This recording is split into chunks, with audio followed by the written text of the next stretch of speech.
YouTube, this is Jay. I'm back with another video. So today, as you can see from the title, I chose to speak about the loss of my mom. As some of you all know, some of my subscribers may know how, when, where my mom passed away. So I decided to let my other subscribers know, and any more people that need help with the same thing I'm dealing with, or if they dealt with it before and they just need help with the grieving part. So, my mom has been sick for over, she's been sick for years, y'all. And she had like congestive heart failure, and it wasn't that bad when she first got sick, but then it started getting worse. And so, she was, going to the doctor, going to the hospital. She was going to the doctor at first, and then she started going to the hospital and being admitted to the hospital for so many days, and then she was having problems like XYZ, she back problems and stuff like that.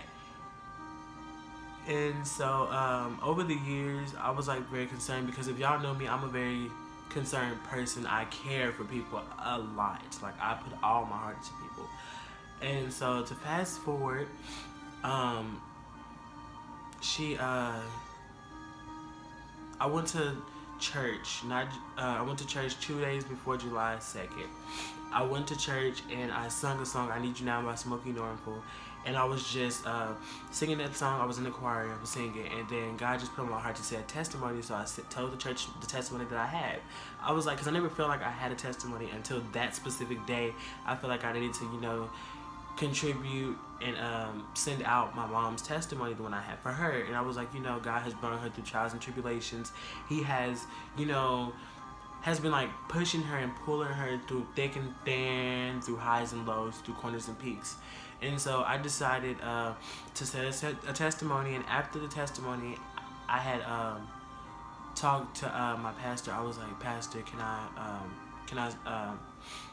I was like, I need to step down." So I stepped down, and I had went. I was out of the sanctuary, and I called my mom. I was like, "Hey, Mom, what you doing?" She was like, "Nothing, fixing a piece of chicken, just something normal, not nothing that, nothing bad." She was just fixing chicken, watch TV like always.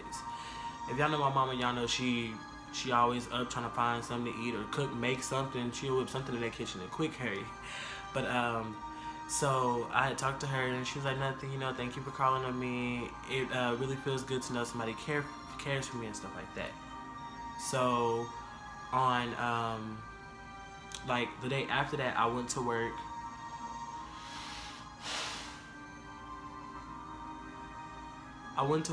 And just a normal day. I didn't contact my mama or my auntie, which is her twin sister. And normally I contact them every day or every other day. And so I didn't contact them or whatever. And I just went on by my day. Mondays usually at work is busy. You get your plan for the week, and then you're it's just a busy day. And I was working at with the internship at Fidelity Investments at the time. So I really didn't have have free time, as you can say. I was in meetings, conducting meetings. I was with college interns, my high school interns that I got the job with. I was with other coworkers, trying to get more in depth in what Fidelity was about, because once I graduate, if my plan A and B does not work, I plan on being an associate there at Fidelity Investments in Westlake, Texas. And so anyways, Monday I wasn't doing anything. I was doing things, and I wasn't on my phone. And plus, we had a presentation coming up July 26th that we had to, prep for and, rehearse and things like that for. And so, July 1st, I had talked to, July 1st, I still didn't contact them. Ooh. July 2nd, I had text my auntie. And we was just having a normal conversation, saying how she doing or whatever. And I was texting her from 7:34 to 11:48. And after 11:48, I just wasn't I didn't text her no more, because it's lunchtime at Fidelity at the time. You go wherever you want to go, but my certain lunchtime was 12 o'clock. So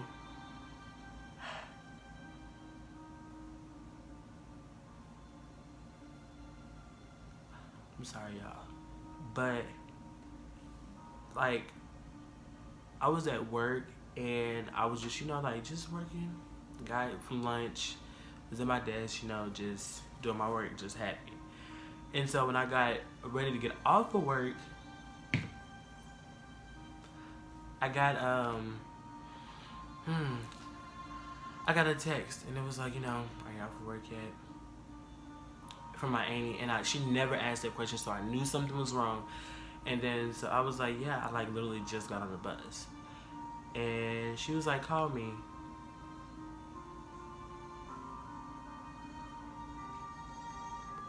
And when I called her, y'all, I'm telling y'all, like, I put my earphones, I was like, let me put my earphones in.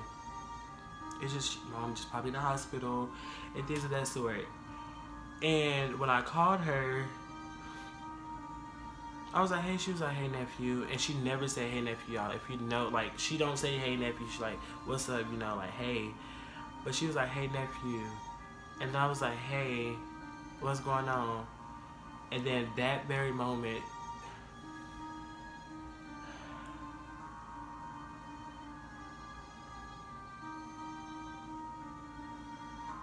I'm sorry. Y'all, that very moment, she was like, your mom passed away. And I lost it, y'all. Like, I lost it. I threw my phone.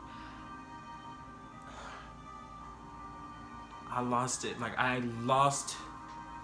It was like I wasn't me anymore. And so I stepped out. And I stepped out of the bus and I was just walking. And I was like, this cannot be my mom. But this cannot be her. I was like, no, it's not her. Like, you got the wrong person. But in reality, it really was my mom. And like the weird thing, the thing that kills me the most is that I have a 3-year-old brother, and he's gonna grow up not knowing who his mom is, and so that's something that's hard. And then my sister, she's in jail, and her hearing the news, she's not able to be with the family. She wasn't even able to be at the service.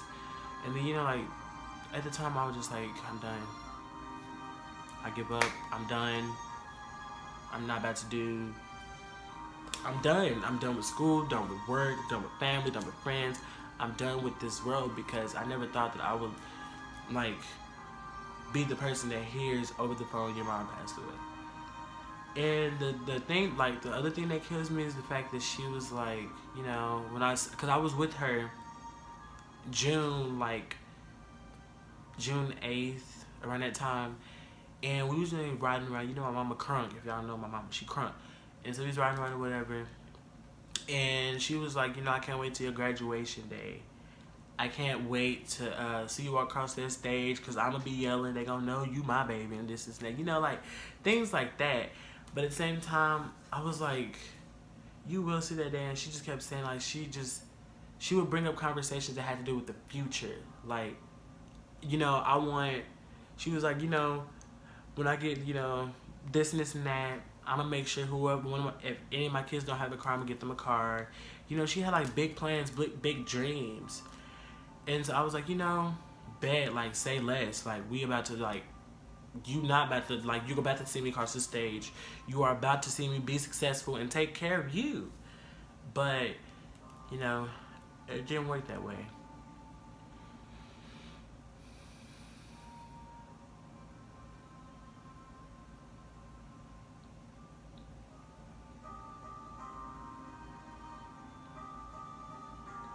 Y'all, it didn't, like, and I'm a mama's boy, so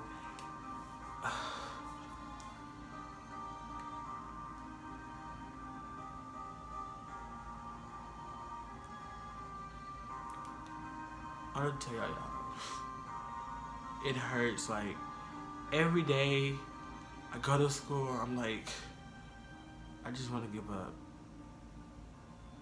Like I be at school, like I'm tired. I be at work, I'm just like, I'm tired. I feel like giving up, y'all. Like, I feel like giving up on a lot of stuff. Like, and people will tell y'all, you know, stay strong and do this and do that, but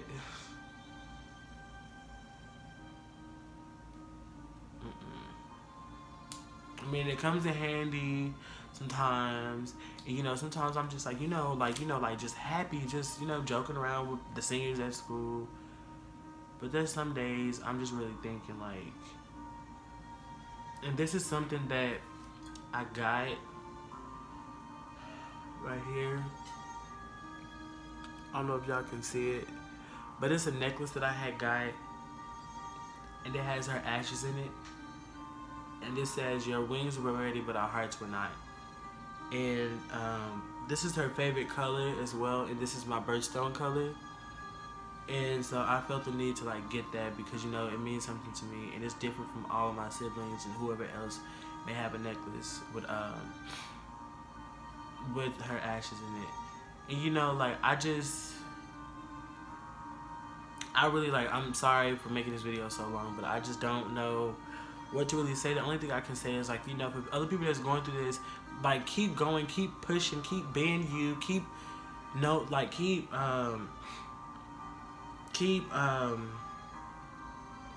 them in your hearts, because they're gone but they're never forgotten.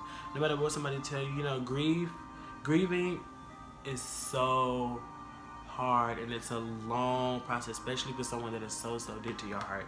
And so when you grieve, don't let nobody stop you from grieving. You take time out of school, out of work. I don't care where you are, who you are, what you do, what you've been through, what you're going through. You need to take time to yourself to grieve, because the moment that you do not grieve, somebody can trigger that. You know, like, if somebody say, like, blah, blah, blah, blase, blase about your mom, and then it just triggers you, and you go off. They're gonna look at you as, okay, he just mad. And, you know, people don't know what you're going through. And, like, I keep a smile on my face. I try to, at least, at school and things like that. But, you know, some days I'm just like, I have no filter. Like, I'm sad. Like, I miss my mother. And it's just, you know, you have to just stay pushing, stay tough, stay strong, because you can get through. If I can get through this, I'm 17, y'all. My mom passed away July 2nd, 2019. My brother's birthday was August 4th or 3rd, correct me if I'm wrong. And he turned 3. I'm 18. I'm gonna be 18 this Sunday, September 15th. And, you know, I wanted my mom to be here, you know, to be there for my brother's birthday. And instead, I was the only one to show up for my brother's birthday. Like, I was the only sibling to show up. You know, I just wanted to, like, you know, be there for my little brother. He's only 3, and, you know, I want to be there for him, you know, help him, spend time with him, let him know that he's not the only one. I want him to grow up knowing his big brothers, and his sister. I want him to grow up knowing, like, okay, like, you know, mom has left something here for you as you got older. And I don't want him to feel alone, because me growing up, I didn't really have my siblings. It was just like, you know, it was just like me. We were all separated. And, like, it's hard, y'all. I'm not gonna lie. I'm not gonna try to hide it. Like, it's hard. It's very, very hard. So, like, you know, little things, like, I work with a lady that has the same exact tattoo as my mom right now.